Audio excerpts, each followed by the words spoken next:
This is the Redmi Note 14, and after using it for some days, I've noticed some really major changes and some minor ones. Now, the switch from Snapdragon 685 to Helio G99 Ultra is for me the most significant change. Now, is it a good upgrade? Well, we're going to find out very soon. But first, let's talk about this new design. New in quote.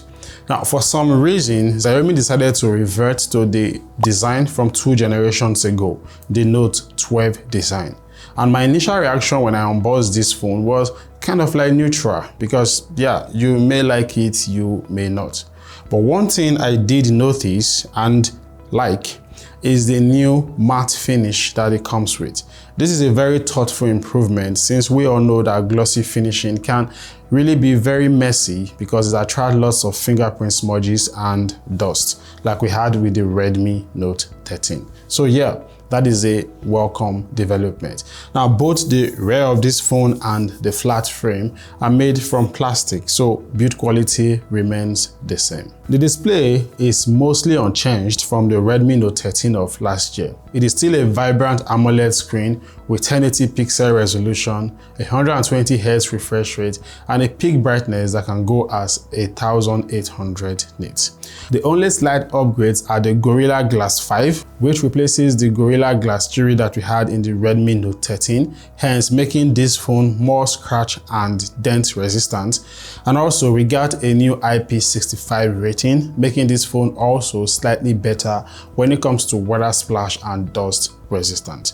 Now, because the display is AMOLED, you get some really nice always on display animation, and lastly the fingerprint scanner is on the display. So yeah, just like we have with the Redmi Note 13, but this time around we get very cool animations that you can choose from when you are using it. Now, back to that processor I talked about at the beginning of this video.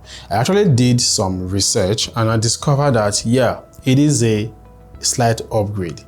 As you can see from the benchmark comparison showing right now, it really outperformed the Snapdragon 685 in general performance and gaming. Maybe not by much, but definitely better. Though this is not the kind of phone you want to get for that extensive gaming if you want to have the best experience, but still it will handle your high graphics games at medium graphics. Of course, there will be little overheating when you play extensively, but I think that is expected, so it's not a big deal. Another major change is in the battery department. Xiaomi has boosted the capacity from 5000 mAh to 5500 mAh, offering you both a bigger battery and of course a longer battery life. It still comes with the 33W charging brick, and you actually get it in the box, but charging takes slightly longer now because of obviously that big battery.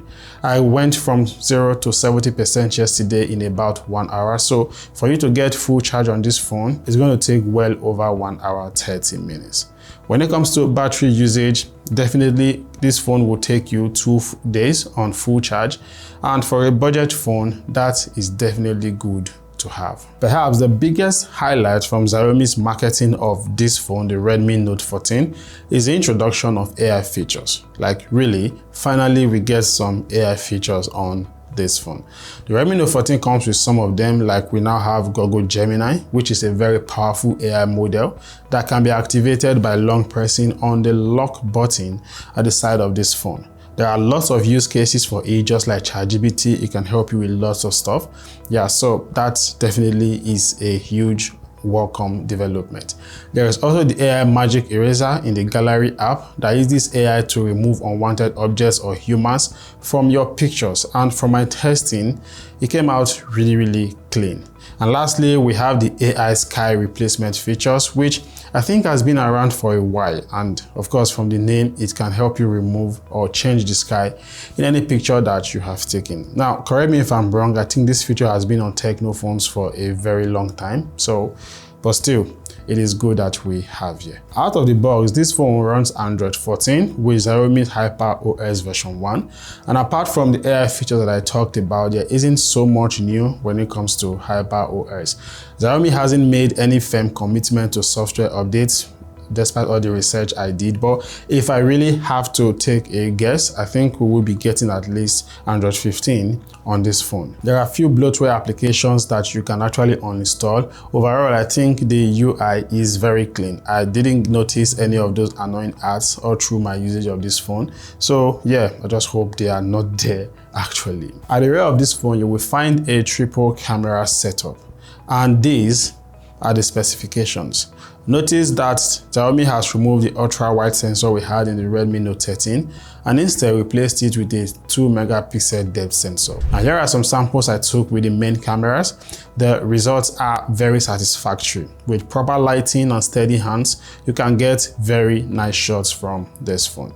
Now, night photos are also very satisfactory. Also, I tested out the macro lens, and yeah, it makes a difference when you are taking this close-up small or minute objects. For videos, you can shoot at 1080p at 60 frames per second. Now, while the footage is very smooth, there is no form of stabilization at all. So I recommend you use a tripod for really steady video. The 20 megapixel front-facing selfie camera takes decent selfies, as you can see right now, but you definitely need good lighting and steady hands for you to get the best results, yeah? Okay, so this is the front camera of the phone. It's a 20 megapixel sensor, and this is how front video look like. You can only shoot at 1080, 30 frames per second as usual, and yeah, this is what it looks like. It appears really soft, but what do you think of the video quality and yeah, of course the audio quality also? What do you think about it? Now, I got the base version of the Redmi Note 14 that comes with 6 gigs of RAM and 128 gigs of internal storage for 250,000 naira.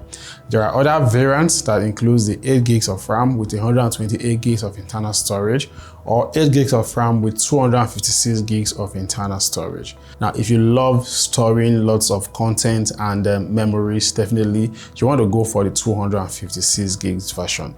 The storage is UFS 2.2 and it is expandable up to 1 terabyte.